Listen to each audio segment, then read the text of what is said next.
changes not, thy compassions, they fail not. As thou hast been, thou forever wilt be. Great is thy faithfulness, great is thy faithfulness. Morning by morning, new mercies I see, and all I have needed thy hand hath provided. And great is thy faithfulness, Lord, unto me.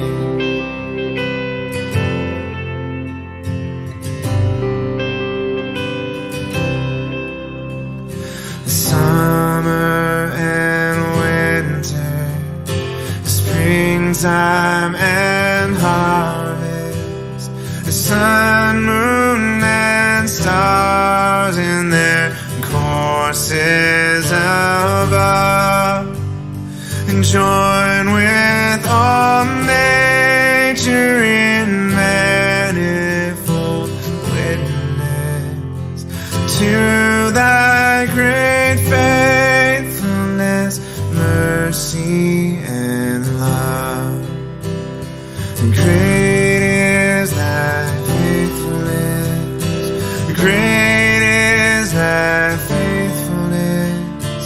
Morning by morning, new mercies I see, and all I have needed thy hand hath provided. Great is thy faithfulness, Lord, unto me.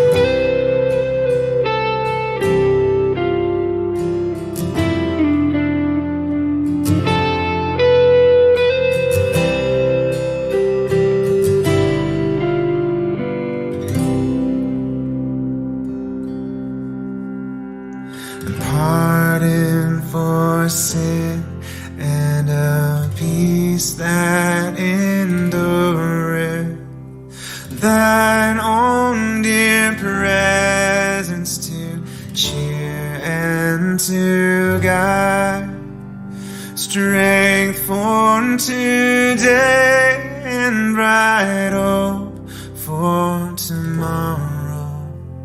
Blessings all mine with 10,000 beside. And great is thy faithfulness, great is thy faithfulness. Morning by morning, new mercies I see, and all I have needed thy hand hath provided. Great is thy faithfulness, great is thy faithfulness, great is thy faithfulness, Lord, unto me.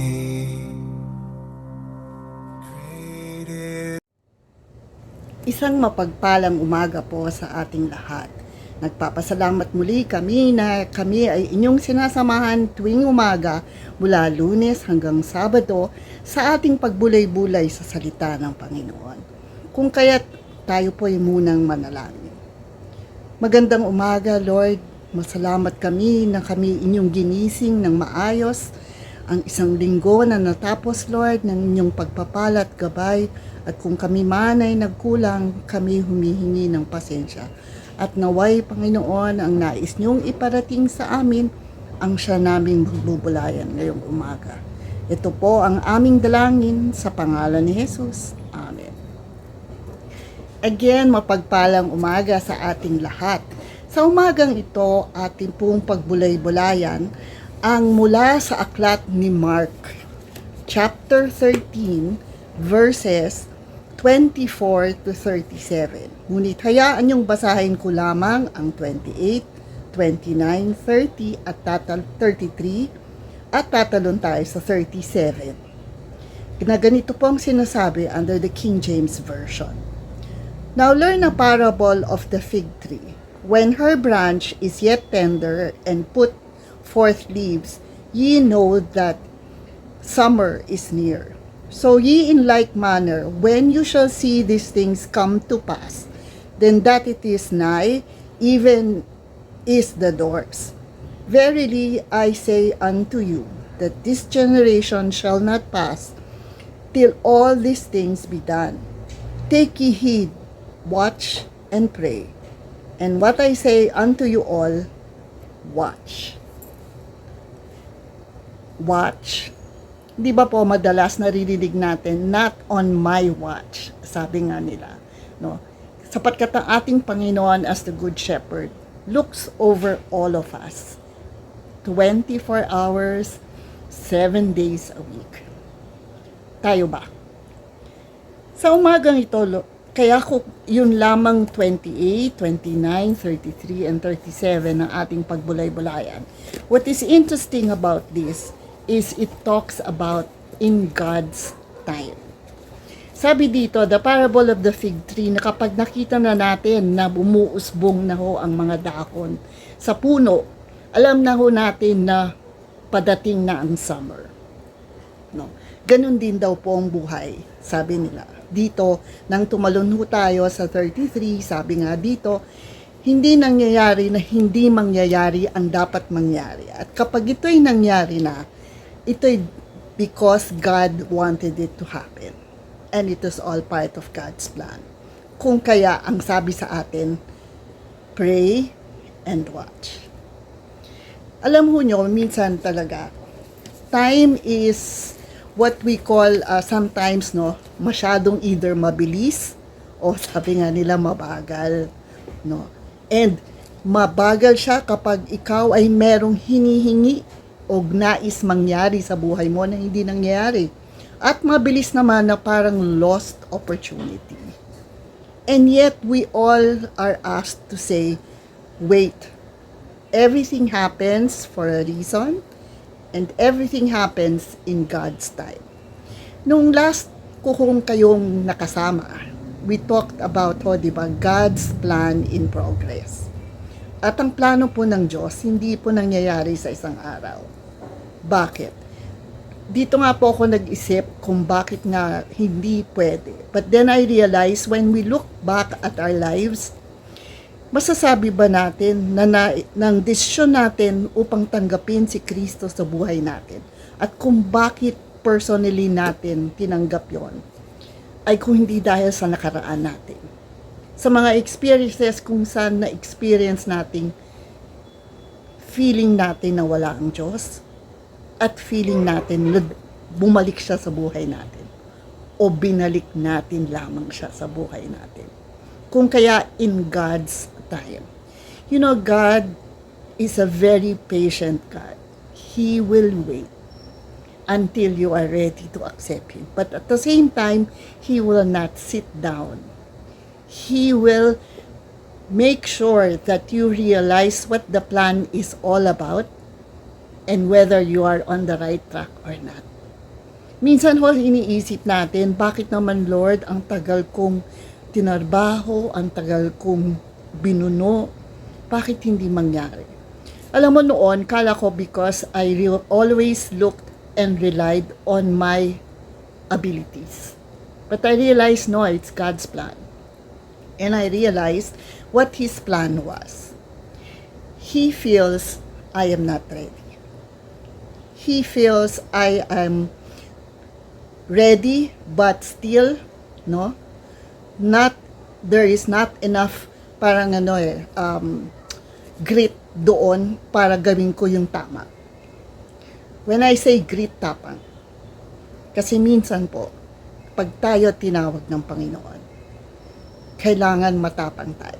Matapang harapin ang pagsubok na darating at matapang harapin ang pinagagawa sa atin ng Diyos at matapang harapin na we are going to have to rely on Him 100%.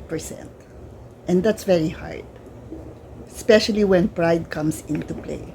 Kung kaya everything happens in God's time. Because God said, you are not ready. And when He says you are not ready, it doesn't mean maghihintay siya hanggang ready ka. No. He puts into place things for you to get ready. Minsan niisip natin, ang tagal, Lord.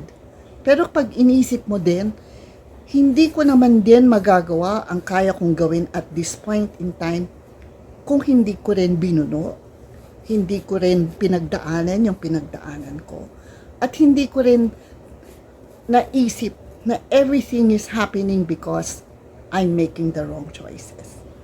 Kaya in God's time. Because the Lord believes that if you are ready, He will send it to you, and believe me po, ma-overwhelm tayo sa ginagawa niya para sa atin. Na to the point na parang, Lord, sobra-sobra. Sobra-sobra. Kung kaya naman, sinasabi nila. And in Mark, kaya sabi, nila is, lahat naman mangyayari.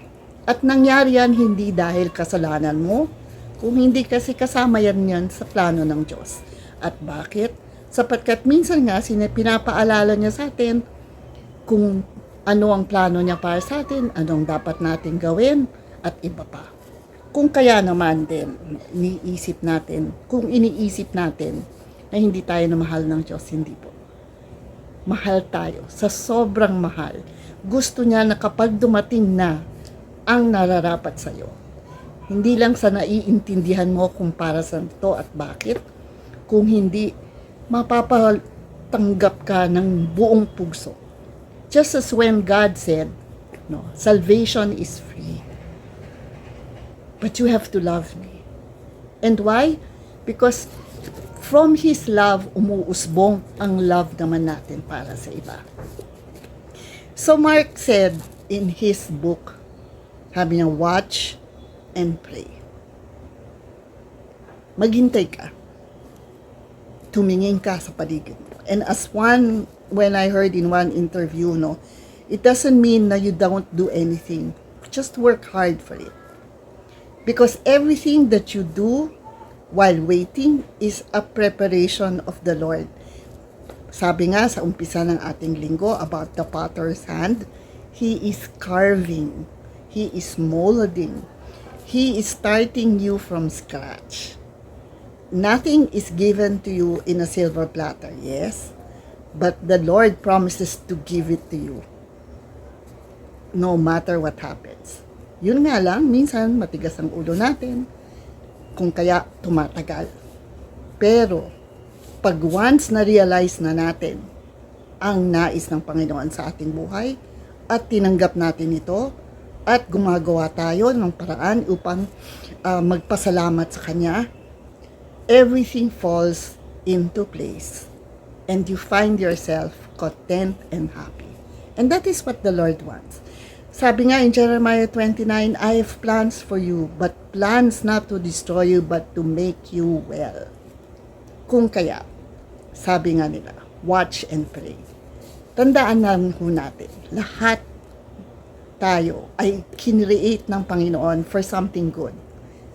Just that, we have to discover that also for ourselves. That way, we appreciate it when it happens in our life. And we work hard to keep it. And we work hard to make it happen. And again, we also work hard and pray every day to thank the Lord for the goodness of His heart. Kaya po, ngayong gabi, ang ngayong umaga, tayo po ay manalangin. Patuloy kami nagpapasalamat sa inyo, Panginoon, sa kabutihang pinagkakaloob niyo sa amin. Minsan nga talaga, Lord, kami ay hindi mapasensya at patuloy kaming humihingi ng patawad sa inyo. Naway patuloy niyo kaming gabayan, alalayan, Lord God, bigyan ng pagkakataon. At naway patuloy kaming buksan ang aming puso at diwa, Panginoon, sa inyong ninanais sa aming buhay. Maraming salamat, Panginoon, sa inyong pagpapala. Ito po aming dalangin sa pangalan ni Jesus.